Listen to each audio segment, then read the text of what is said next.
May the 8th sees the release of CHERI, which is the latest film by Stephen Frears, him who has previously brought us The Queen, Mrs. Henderson Presents, My Beautiful Laundrette.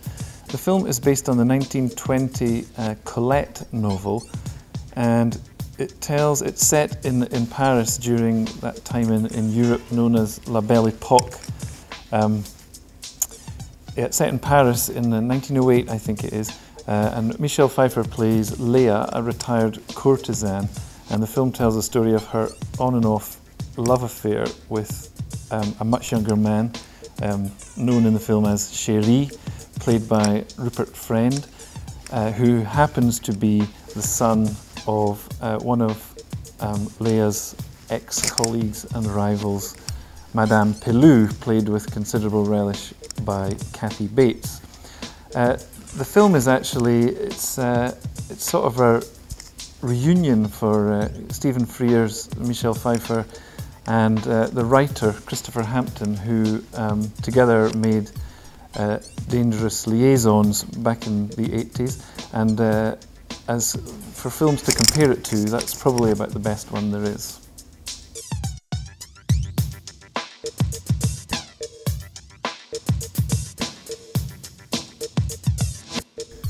May the 22nd sees the release of Mark of an Angel, a very satisfying character study and thriller from France, which tells the story of a young mother, played by Catherine Frott, who imagines that she has seen her daughter who died in a hospital fire some 7 years previous.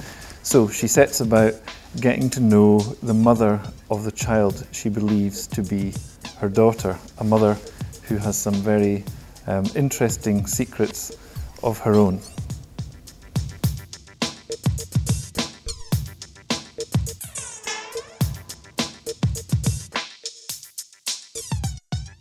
As is often the case, there are many more French films in the programme this month as well.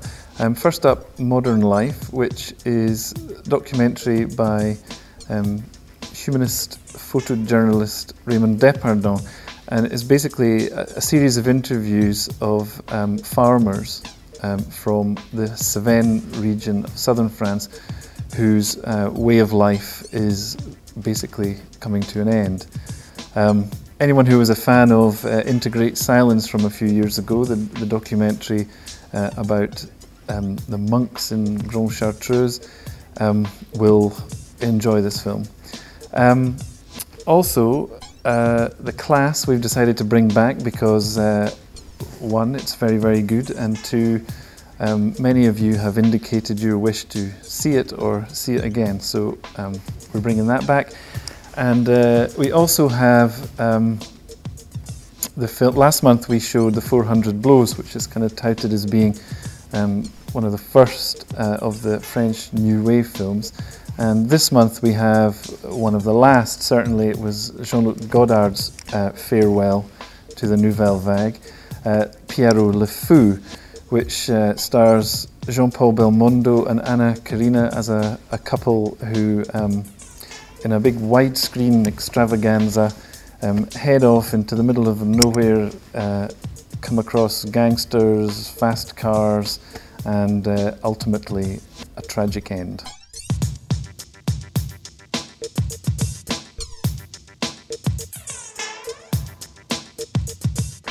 We have a few seasons as well in May.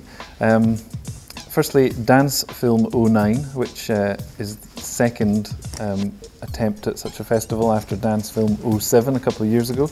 I would have to confess to having had very little to do with the programming of Dance Film 09, but it is basically a celebration of dance through film, and it's been put in place by our friends at Dance Space.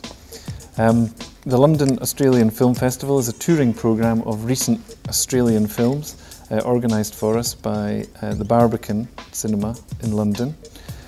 Real Iraq follows on from our festival last year that we called Real Afghanistan, which is 10 or so features and documentaries made in and around, contemporary films made in and around Iraq. The Tibet Film Festival 2009 is a short season of films made both outside and within Tibet as a response to the widespread demonstrations that happened in 2008. We have a 4-season look at the Yiddish films made by Edgar G. Ulmer. Edgar G. Ulmer, famed for B-movies such as The Black Cat or Detour. These are 4 films he made in Yiddish early on in his career. And finally, May the 15th, I think it is, being the centenary of the birth of James Mason, we decided to put together a programme of a few of his films. I think obvious omissions to this season would be Lolita, but we showed that in early April, and North by Northwest, but we'll be screening that in a brand new print in June. But the season we've put together is it's a pretty good cross-section of his best films, and are The Man in Grey, A Star is Born, Bigger Than Life, Odd Man Out, Reckless Moment, and The Seventh Veil.